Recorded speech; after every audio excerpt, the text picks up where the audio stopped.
We are digging into the intersection of art and public health. While they might not seem to have much in common on the surface, a local professor uses both in his teaching, research, and building community. Pretty neat. So Dr. Ryan J. Pettaway is a researcher, poet, and professor at OHSU PSU School of Public Health.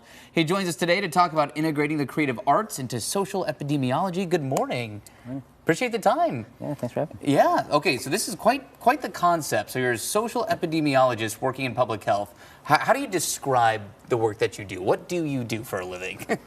That's a good question. We have 5 minutes or 5 hours? Only 5 minutes. Right, give us the Spark Notes version. Right, yeah, so first, epidemiology, I think a lot of folks know epidemiology is at this point, and we're so far into COVID now, trying to figure out the causes and the distribution of disease, disability, things of that nature, right? Outcomes, we call them, right? Right. As a social epidemiologist, I'm concerned about what we call like the more upstream precursors, right? So the structural things, systems of power and oppression, exclusion, so racism, classism, heterosexism, and how those factors structure the things in the middle that then contribute to the health outcomes, right? So it's a social epi.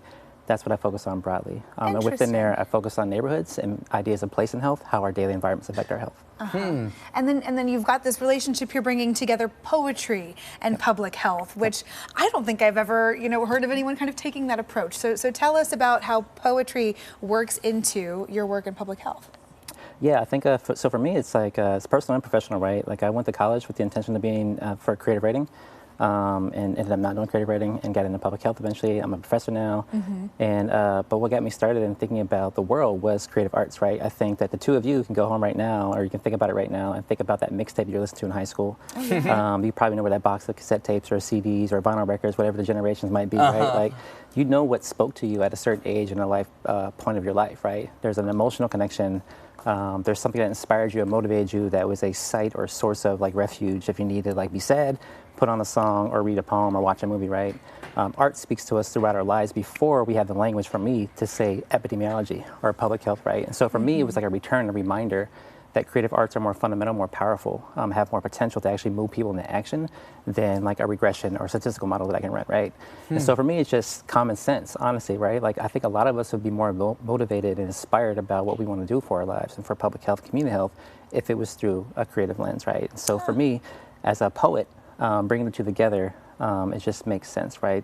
Yeah, like creative arts galvanize us in in a way. Well, and how do you go about this collaboration? And you bring others involved in this. How does this collaboration work between you and the community, and obviously between the art form of poetry and then what you do in the public health sector?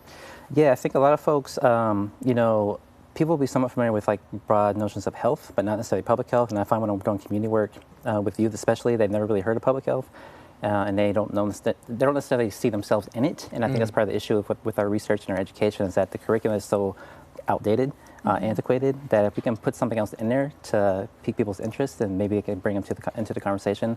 And creative arts and poetry allow it to happen, right? Folks can write a poem much faster than they can do like a GIS map or some type of regression, right? And so to be able to have a conversation about health and healing, especially, right? We often talk about damage and hurt and pain, right? Inequality, right? But there's also a lot of joy and love in our communities, right? Creative arts allow us permission, essentially, to have the audacity to be like, listen, like there's more to my community than just what you hear in these research studies that talk about what's wrong with us, right? We can write ourselves and write a new story about, we can acknowledge what's going on and the problems, galvanize ourselves through creative arts, inspire ourselves, right? But we can also tell the stories of love and joy. And that's something that traditional public health research and teaching doesn't allow for. No. You talk about working with youth in the community. You've worked a lot with Self Enhancement Inc. It's a great local organization. What's the response from young boys and girls when you talk about poetry and public health? Two things that I wonder sometimes how kids can kind of wrap their head around it. Yeah, it's usually a lot of excitement, right? But also like a little confusion even sometimes. It's like, why are these two together? Kind of like the question you asked, right? But also it's like, I think a lot of folks think that poetry has to be a certain thing. Like the poetry canon is like, people think like Shakespeare and certain number of sonnets. Syllables has to rhyme. Yeah. Right, and it's like, no, it's more than that, right? Like any music you listen to or like, there's so many other creative expressions that would be considered as like poetic, right? Yeah. So once they get over like the inertia of their fear that they're not a real poet, I think I'm not a real poet, right? Which is most days actually. But I think that once they realize that they can do the poetry thing, and then once they realize that actually like any story they tell about their lives that affects their lives, their families' lives, their community's lives, that there's always a health connection. It doesn't have to be so explicit. You don't have to say the word health in every line. Right. But once they realize that they can write their own words, tell their own story, with some coaching, then I think that it really is something that I think they gravitate towards. I mean, it makes a lot of sense, and we all connect to art at some level. For You know, like sure. you said, whether it's back to burning CDs when you're in high school, you know, whatever. It makes sense to be able to view health through that lens and use it as an avenue. Dr. Pettaway, really appreciate your time. Interesting stuff. All right. Well, if you want to learn more about the intersection of poetry and public health and the work happening at the OHSU PSU School of Public Health, check out the story on KOIN.com. All right, it's 7:23 right now.